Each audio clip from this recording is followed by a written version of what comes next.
네, 할렐루야. 네, 오늘 주님께서 저희들에게 주시는 본문 말씀은 요한계시록 21장 1절에서 7절까지의 말씀입니다. 우리 한 절씩 교독하고 마지막 7절은 함께 읽도록 하겠습니다. 또 내가 새 하늘과 새 땅을 보니 처음 하늘과 처음 땅이 없어졌고 바다도 다시 있지 않더라. 또 내가 보내 거룩한 성 새 예루살렘이 하나님께로부터 하늘에서 내려오니 그 준비한 것이 신과 나면을 내려와서 당당하고 같더라. 내가 들으니 보좌에서 큰 음성이 나서 이르되 보라 하나님의 장막이 사람들과 함께 있음에 하나님이 그들과 함께 계시리니 그들은 하나님의 백성이 되고 하나님은 친히 그들과 함께 계셔서 모든 눈물을 그 눈에서 닦아주시니 다시는 상황이 없고 애통하는 것이나 곡하는 것이나 아픈 것이 다시 있지 아니하리니 처음 것들이 다 지나갔으니라. 보좌에 앉으시니가 이르시되 보라 내가 만물을 새롭게 하노라 하시고 또 이르시되 이 말은 신실하고 참되니 기록하라 하시고 또 내게 말씀하시되 이루어도다. 나는 알파와 오메가요 처음과 마지막이라. 내가 생명 소식을 목마른 자에게 값없이 주리니 이기는 자는 이것들을 상속으로 받으리라. 나는 그의 하나님이 되고 그는 내 아들이 되리라. 아멘. 할렐루야. 어떻게 휴일들 잘 지내셨습니까? 이게 한 주가 너무 빨리빨리 지나가는 것 같아요.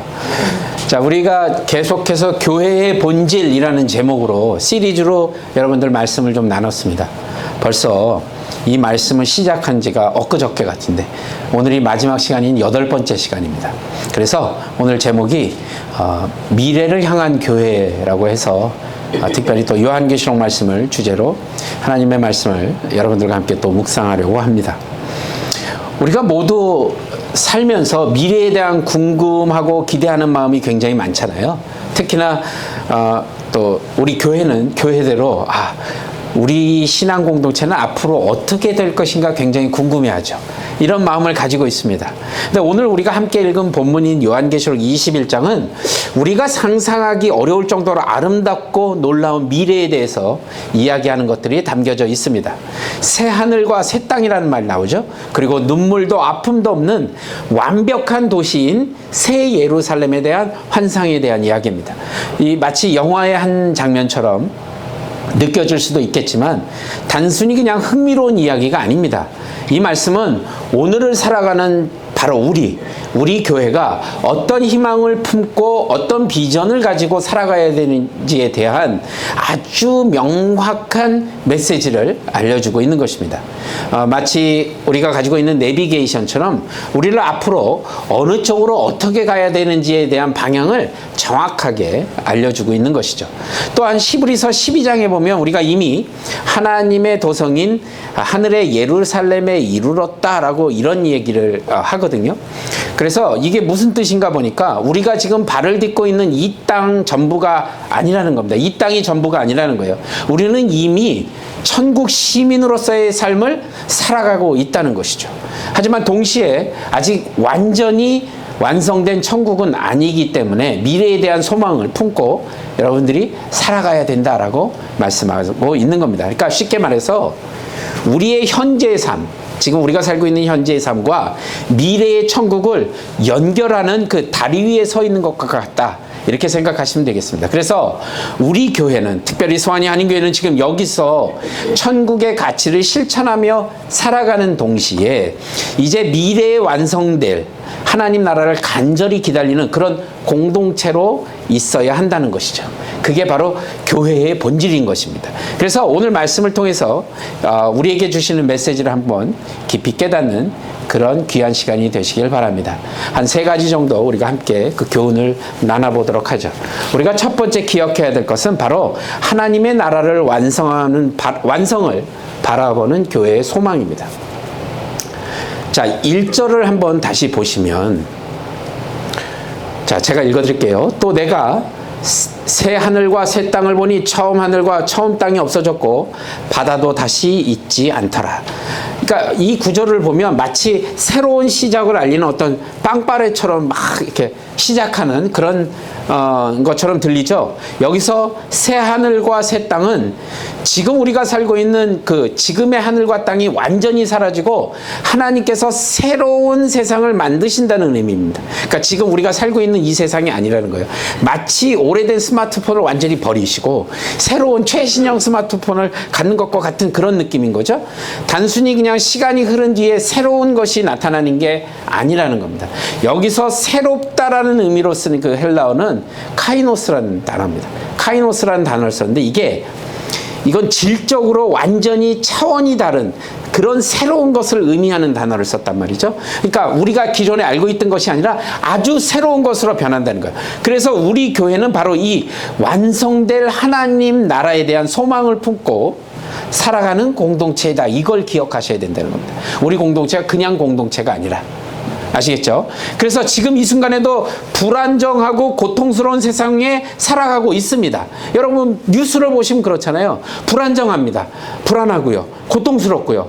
그런데 언젠가 하나님께서 이 모든 것을 완벽하게 새롭게 하실 날을 우리가 간절히 기다리며 살고 있는 것이죠. 그게 천국에 대한 소망을 가지고 있는 겁니다. 마치 힘들게 등산하는 사람들이 정상에 올라가서 아름다운 풍경을 내려다볼 것을 기대하면서 사는 것. 이거랑 비슷한 거죠. 2절을 보시면 여러분 보세요. 또 내가 보매 거룩한 성 새 예루살렘이 하나님께로부터 하늘에서 내려오니 그 준비한 것이 신부가 남편을 위하여 단장한 것 같더라. 자, 이 새 예루살렘이라는 것이 바로 완성된 교회의 모습이라는 겁니다. 자, 아름다운 신부가 결혼식을 위해 정성껏 준비하는 것처럼 하나님께서도 우리 교회를 완벽하게 준비해 주신다는 것을 보여주는 것이죠. 그러니까 이러한 소망은 우리 현재의 삶에 어떤 영향을 미치며 살아가는 거냐는 겁니다. 그러니까 가장 중요한 변화는 바로 가치관의 변화입니다. 여러분이 가지고 계신 가치관이 변해야 된다는 겁니다. 더 이상 우리가 눈에 보이는 일시적인 것들에 집착하면 안 된다는 것이죠. 돈이나 명예나 인기나 이런 것들을 쫓는 대신에 영원히 변치 않는 가치, 영원히 변하지 않는 것, 즉 하나님 나라의 가치에 대해서 집중하라는 겁니다. 그 마치 보물을 찾는 게임에서 진짜 보물이 숨겨져 있는 장소를 알고 있는 사람처럼, 난 어디 있는지 아는데 다른 사람들이 막 다른 데 막 엉뚱한 데 뒤지고 있을 때 나는 이미 알고 있는데, 이런 사람처럼 진짜의 가치에 우리가 집중하는 삶을 살아야 된다는 겁니다. 세상의 성공 기준에 흔들리시면 안 된다는 거예요. 하나님께서 기뻐하시는 일을 하시는 것을 더 중요하게 생각하는 것, 이것이 바로 교회들이 가져야 될 본질이라는 겁니다. 물질적인 풍요나 세상 사람들의 인정이나 하나님의 뜻을 따르는 삶을 선택하는 거예요. 그런 것보다는 하나님의 선택. 그래서 마치 방향을 잃은 배가 아니라 나침반을 정확히 들고 하나님께서 주어주신 말씀을 딱 붙들고 목적지를 향해 나아가는 배처럼 우리는 분명한 목표를 가지고 살아갈 수 있다는 것입니다. 이게 우리 교회가 가야 될 방향이라는 겁니다. 3절을 보시면 함께 읽어볼까요? 3절은 시작. 내가 들으니 하나님의 장막이 사람과 함께 있음에 하나님이 그들과 함께 계시니 그들은 하나님의 백성이 되고 하나님은 친히 그들과 함께 계셔서. 아멘. 이 말씀은요, 하나님과 우리가 완전히 하나가 되는, 그래서 완벽한 교제가 회복될 것이라는 약속입니다. 마치 오래 떨어져 있던 가족이 다시 만나서 기쁨을 나누는 것처럼. 여러분들 지금은 좀 덜하지만 예전에 그 김포공항 같은 데 가시면 외국에서 다 식구들이 돌아오고 막 거기가 무슨 난리가 나잖아요. 막 울면서 반가워서 끌어안고 막 이런 장면들 보시죠. 그게 오랫동안 떨어져 있던 가족을 만났을 때 너무 기뻤던 거잖아요. 그런데 그게 하나님과의 우리의 친밀한 관계가 회복될 거라고 지금 3절에 딱 말씀하고 계신 겁니다.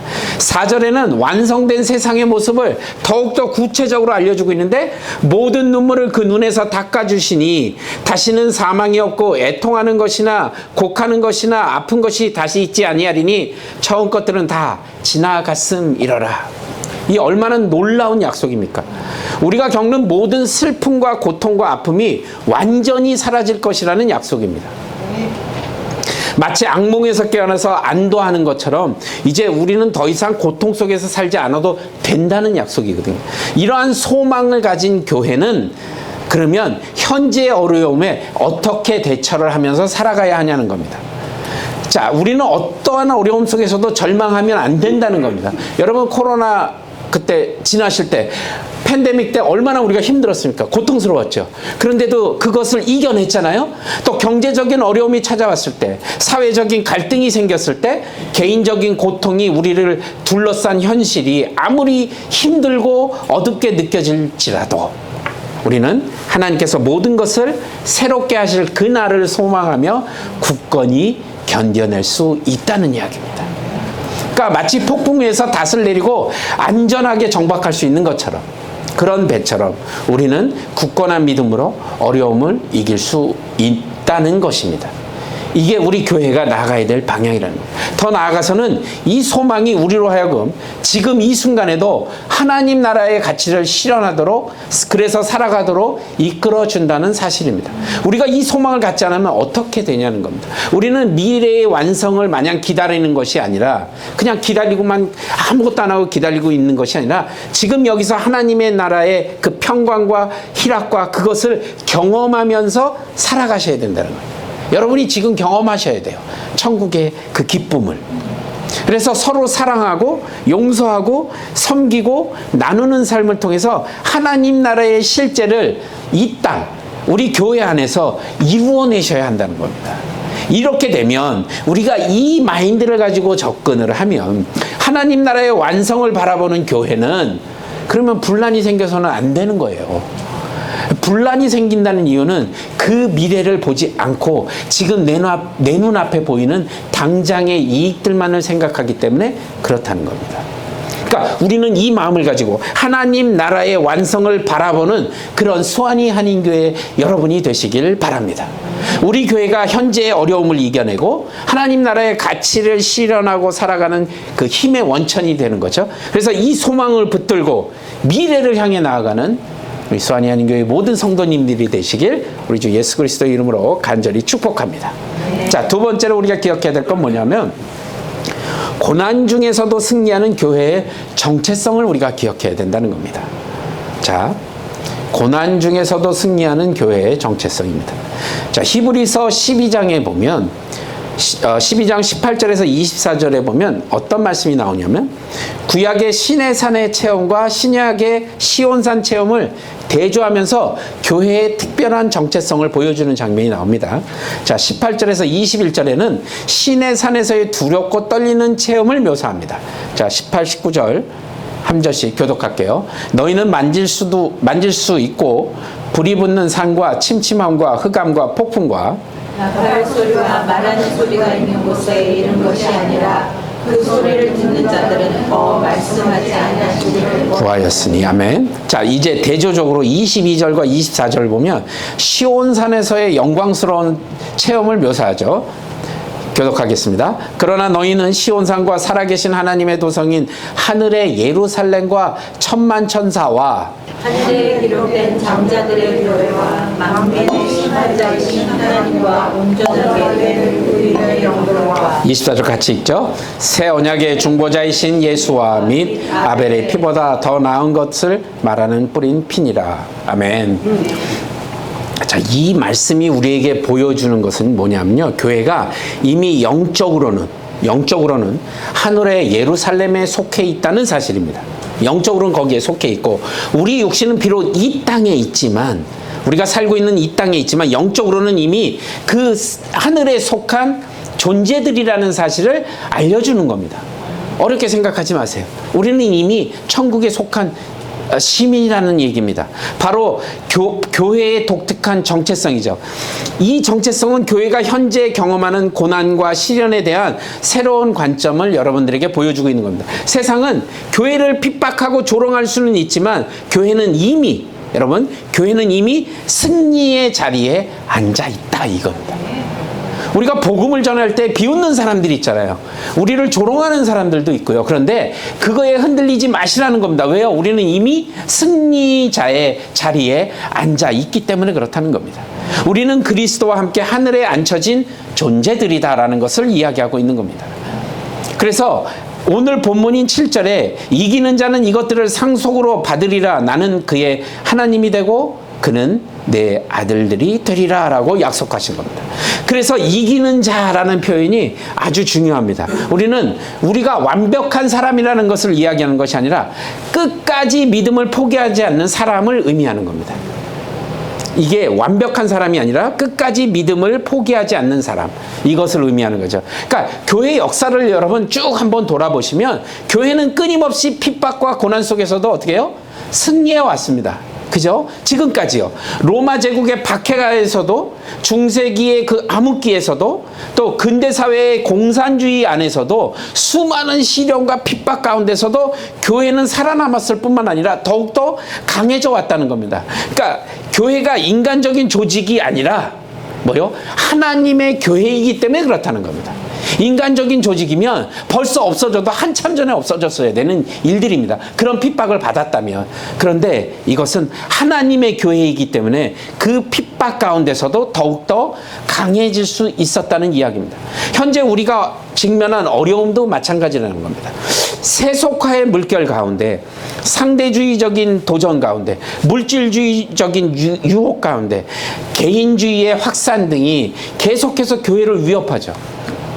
그래서 우리에게 양보하라고 합니다. 계속해서 아니야, 그렇게 하는 것이 아니야. 그리고 계속해서 우리에게 뭔가 포기하게 만들고요. 우리를 그 안에 들어오게끔 만들려고 하는 겁니다. 하지만 우리는 이러한 도전들을 두려워할 필요가 없죠. 왜? 방금 언급했던 것처럼 우리는 승리자입니다. 이미 승리자였고 하나님께서 우리와 함께 계시기 때문에 그렇다는 거죠. 그래서 승리하는 교회의 특징은 고난을 피하는 것이 아니라 고난 속에서도 뭐를 지켜야 돼요? 믿음을 지키는 것이라는 거예요. 우리들이 살다 보면 우리 가운데 수많은 고난과 핍박이 있을 수 있습니다. 그럴 때마다 우리가 이 마음을 가지고 그 고난 가운데서도 믿음을 지키는 교회가 되어야 한다는 사실입니다. 우리는 십자가를 지신 예수님을 따르는 사람들이죠.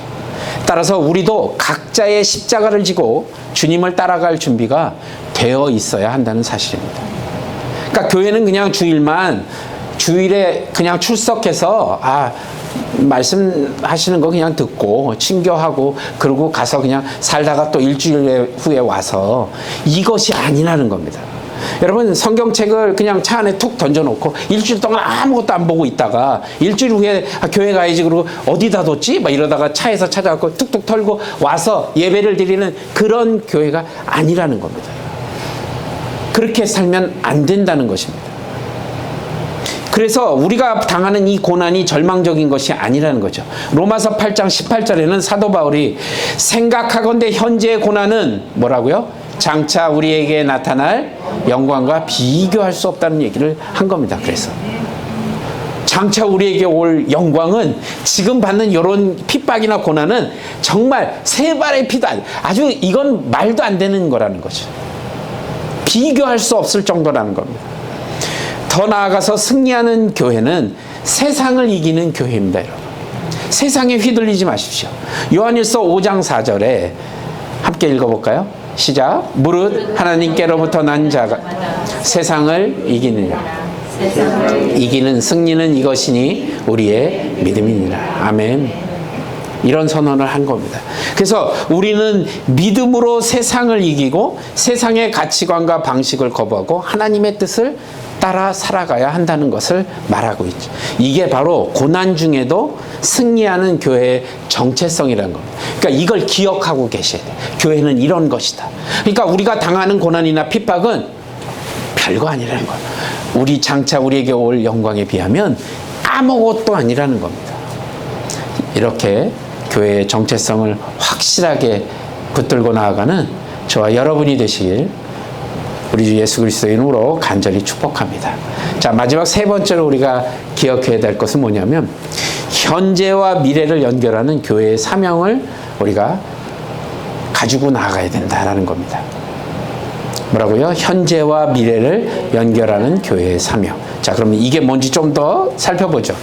우리 교회는 참 특별한 위치에 서 있습니다. 우리의 교회들은요. 그러니까 두 개의 세계, 즉 우리가 살고 있는 이 땅과 앞으로 우리가 들어가게 될 천국과의 그 중간에 다리를 놓는 역할을 하는 것과 같다는 겁니다. 우리는 이미 천국 시민이지만 아직 이 땅에서 살고 미래의 완성을 소망하며 동시에 지금 해야 될 일들을 감당해야 된다는 거잖아요. 우리는 천국 시민이지만 아직 예수님을 알지 못하는 자들도 있고요.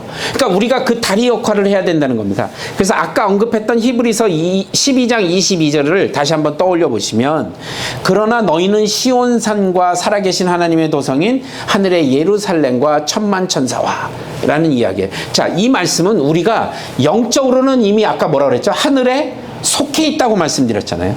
자, 그러니까 마치 우리가 외국에 살고는 있지만 고향에 대한 시민권을 갖고 있는 거와 같은 느낌이라는 거예요. 우리는 이미 천국의 시민권을 갖고 있는 사람들이에요. 하지만 우리는 여전히 어떻게 해요? 이 땅에 살고 있는 거잖아요. 그래서 하나님의 뜻을 이루어 가야 될 책임과 사명을 가지고 있다는 사실을 여러분들이 기억하셔야 된다는 겁니다.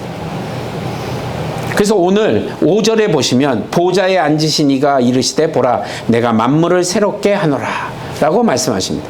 그러니까 하나님께서는 끊임없이 새로운 세계를 창조하고 계시죠. 마치 화가가 새로운 그림을 그리는 것처럼 하나님께서는 세상을 아름답게 변화시키고 계시다는 겁니다. 지금 이 시간에도요. 우리가 바로 이 하나님의 새롭게 하시는 역사에 함께 참여하는 특별한 사명을 가지고 있다는 사실을 기억하셔야 돼요. 자, 그러면 우리가 그 사명을 어떻게 구체적으로 어떤 일을 해야 되는지 한번 살펴보죠. 첫 번째가 복음 전파의 사명입니다, 여러분. 첫 번째가 복음 전파의 사명. 아직 예수님을 믿지 않는 사람들에게 복음을 전해서 그들도 하나님 나라의 소망을 품고 살아갈 수 있도록 우리가 도와야 된다는 겁니다. 나만 시민권 받았으니까 됐어 라고 이야기하면 안 된다는 것이죠. 마치 길을 잃은 사람에게 우리가 길을 안내해 주는 것처럼 우리는 사람들에게 천국에 가는 길을 여러분들이 알려주셔야 된다는 거예요. 믿지 않는 사람들에게. 마태복음 28장 19절 20절에 나오는 예수님의 그 대명령, 즉 너희는 가서 모든 민족을 제자로 삼아서 라는 그 말씀이 여전히 우리에게 주어진 사명이라는 겁니다. 해도 되고 안 해도 되고가 아니라 반드시 해야 될 것이라는 거예요. 그래서 우리가 복음을 전하는데 힘써야 된다는 겁니다. 이게 우리가 구체적으로 해야 될 일이죠. 복음 전파의 사명이 첫 번째. 두 번째는 사회 변화의 사명입니다. 이게 뭐냐면 우리는 믿음 생활을 할 때 우리만 변하고 우리만 있으면 되지라고 생각하는 경우가 허다합니다. 나만이라는 거죠. 우리는 하나님의 가치나 정의, 사랑, 평화 같은 이 가치를 이 세상에서 실현해야 된다는 겁니다. 우리만 가지고 있으면 안 된다는 거예요. 마치 어두운 방에 불을 밝히는 것처럼 우리가 세상에 빛과 소금의 역할을 감당해야 되는 거예요. 이게 우리가 사회 변화의 사명을 가지고 나간 것. 사회 안에서 불이한 것을 보거나 안 되는 것을 볼 때 우리가 가서 실현해야 되는 것. 단순히 우리 개인적인 삶에서만 착하게 사는 것이 아니라 사회 전체를 변화시키기 위해서 노력해야 되는 게 바로 우리 그리스도인들이 해야 될 일이고 우리 교회가 해야 될 마땅한 일이라는 겁니다. 이게 사회 변혁의 사명입니다. 세 번째로는 문화 창조의 사명입니다. 이게 뭐냐면 우리는 하나님의 형상을 따라 창조된 존재들이죠. 그러니까 우리 안에는 창의적인 능력이 있다는 얘기입니다. 그래서 예술이나 음악이나 글쓰기나 기술이나 경제적인 거나 어디 분야에서도 하나님의 아름다움을 드러내는 그 문화를 만들어 가야 한다는 겁니다. 여러분, 왜 부모님들이 그러잖아요. 우리 애들 요즘 들을 만한 노래가 없어. 애들이 못 듣고 있나 그러면 이런 데만 컴플레인 하시면 안 됩니다. 그런데 어느 날 갑자기 공부를 잘하는 우리 자식이 하나님을 위한 노래를 만들겠다면서 난 앞으로 CCM 가수가 되겠습니다. 그러면 부모님들 난리 납니다. 네 돈 벌어야지 지금 뭔 소리 하고 있냐. 가치를 우리가 어디다 두냐에 따라서 달라지는 거예요. 이건 다른 사람은 해도 괜찮은데 내 자식은 하면 안 된다는 의미를 가지고 있는 거예요. 문화창조의 사명이라는 게 바로 이런 겁니다.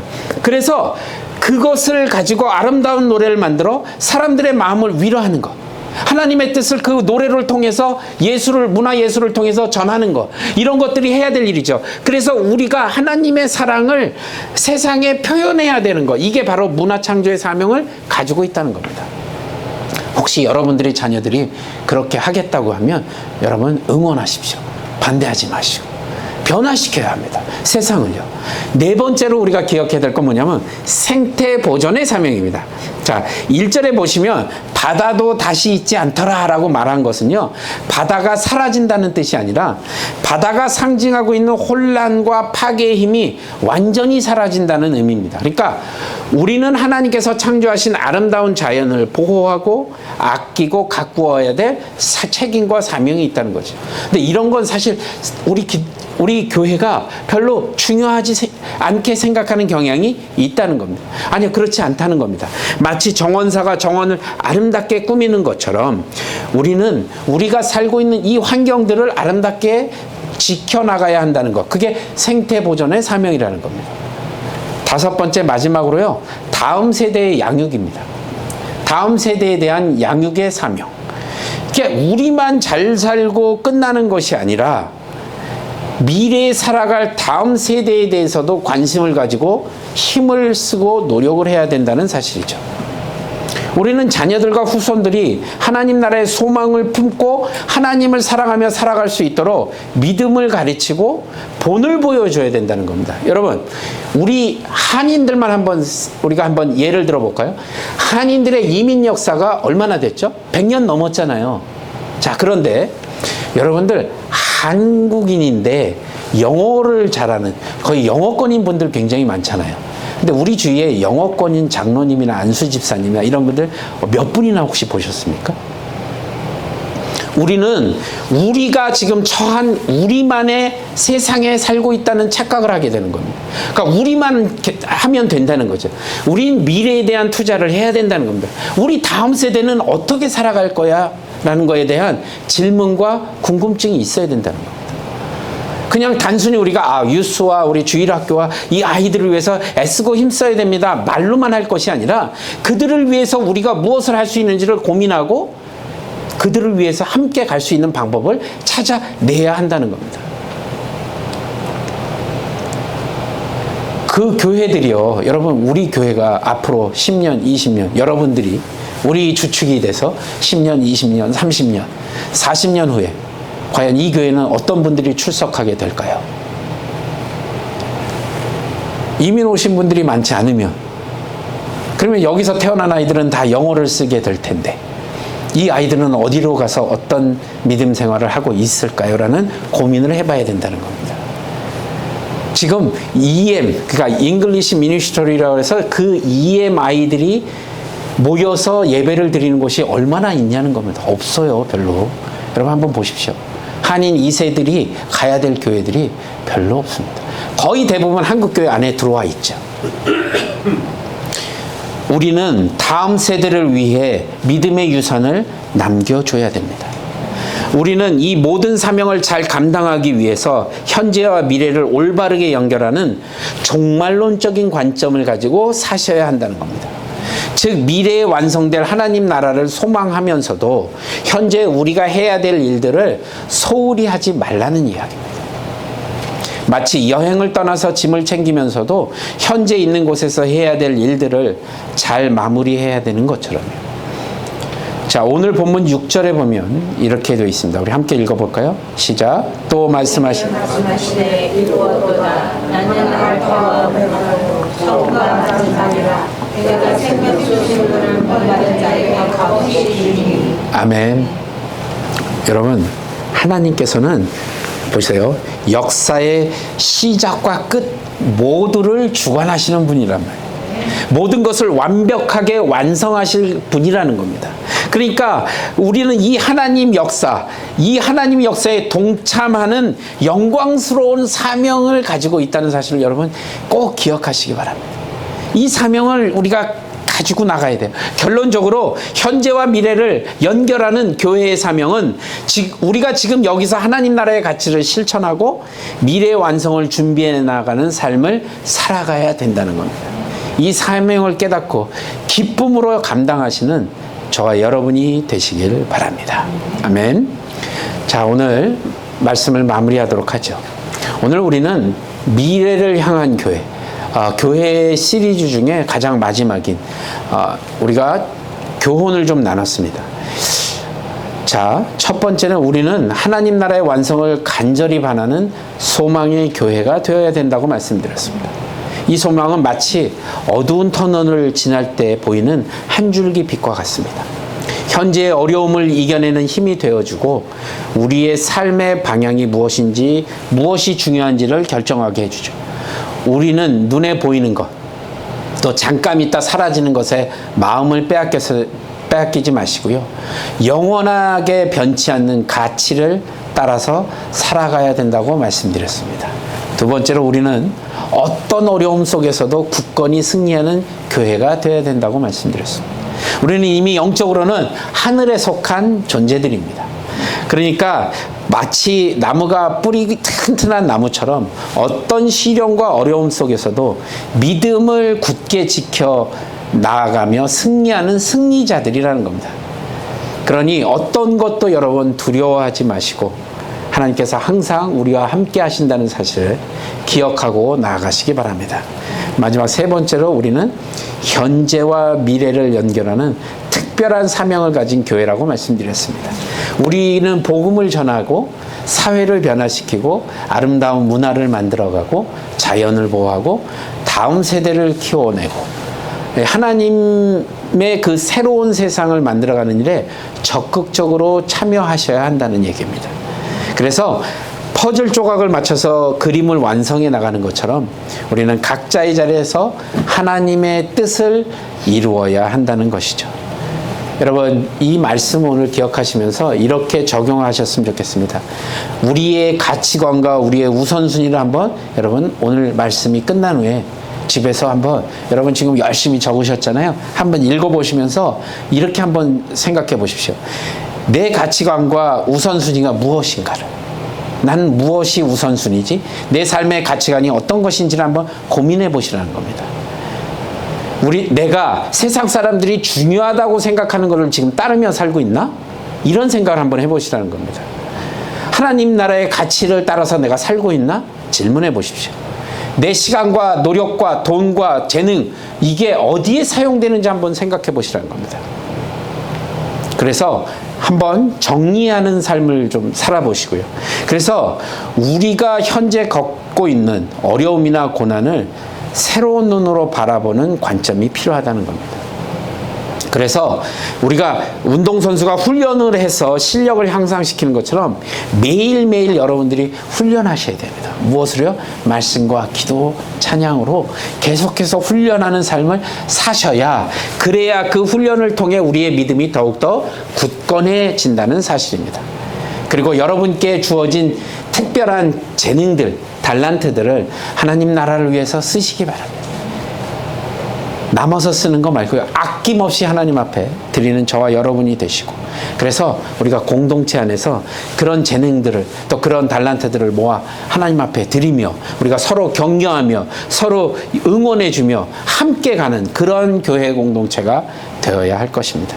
그래서 하나님께서 오늘 21장 7절의 약속을 다시 한번 기억하시면서 읽어보죠. 시작. 이기는 자는 이것들을 상속으로 받으리라. 나는 그의 하나님이 되고 그는 내 아들이 되리라. 아멘. 예, 우리 모두는 승리자가 될 수 있습니다. 아멘. 예, 끝까지 믿음을 지키고 소망을 품고 사랑으로 섬기는 사람들이 바로 승리자라고 말씀하신 겁니다. 사랑하는 성도 여러분, 우리는 미래를 향해 나아가는 교회입니다. 우리는 하나님 나라의 완성을 소망하며 지금 맡겨진 사명을 충실히 감당하며 승리할 것을 믿고 나아가는 교회입니다. 이 놀라운 정체성과 사명을 여러분 꼭 기억하시고요. 이번 주도 또 앞으로 여러분의 삶 가운데서도 기쁘게 승리하며 나아가는 저와 여러분 모두가 되시 우리 주 예수 그리스도 이름으로 간절히 축복합니다.